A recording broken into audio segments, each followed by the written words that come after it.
one I needed to discuss with you guys, that would be the move of Bradley Beal going to the Clippers.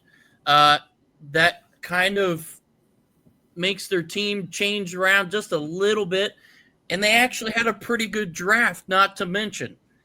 So this roster, at least at first glance, looks pretty deep and pretty prepared to be a pretty good threat in the Western Conference. So, Jack, I'll kick it to you since you're one of our Western Conference guys with your Kings. So, talk about it. I mean, Bradley Beal to the Clippers for a little cheaper than I thought. But initial reactions from you on this move. Well, I mean, as far as contracts go, Bradley Beal is going to be making $20 million from the Suns for the next 5 years anyway. So, I mean, he can take a pay cut if he wants a chance at competing for a championship, right? I don't know how realistic that is for this Clippers team. They look better than last year, but it's still a lot of concerns, especially with their age, obviously, because they signed Chris Paul and Brook Lopez as well, two older guys. But I do like their roster. Like, honestly, Bradley Beal. People are forgetting who Bradley Beal is.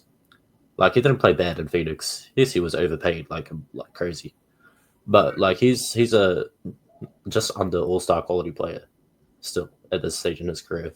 Like, that's a really solid pickup for the Clippers.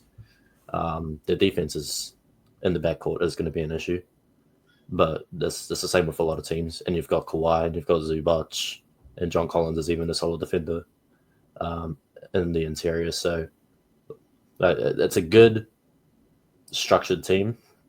They just like don't have young superstar like power anymore. So yeah, it's kind of like they don't really get any better or worse. Yes, they're better on paper, but I don't think they go up in the standings because teams like Denver and Houston got better as well. Yeah, absolutely. Gibson, how about you? I mean, the kind of other side of the coin with this, they add Bradley Beal, and then they sign Chris Paul. So is James Harden the two guard, or is James Harden going to be the PG and Paul off the bench? Do the Clippers respect the veteran enough that used to run Lob City there to let him start or not? Like, it's big question marks to me, but your initial reactions to this Bradley Beal move, and then even with the Chris Paul move as well. So Bradley Beal, a lot of the hate that came with him was due to that contract, like Jack said. He's still a good player, not an all-star anymore, not close to an all-star anymore. But he's still that's still a bargain contract for the caliber of player that he is. I think he makes up for the Norman Powell loss to a certain extent. And then James Harden, by the way, absolutely is going to start point guard. Chris Paul's going to be coming off the bench along with Chris Dunn as well.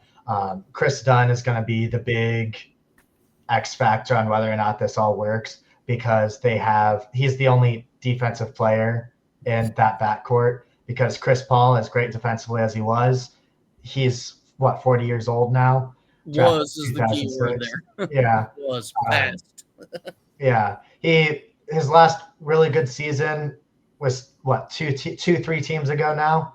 So he's going to be a role player off the bench. And I think this is going to be his final season as well. And I'm not sold on the Clippers as a contender in the West just due to the fact that they are the oldest team in NBA history, and that doesn't tend to fare well for teams trying to win.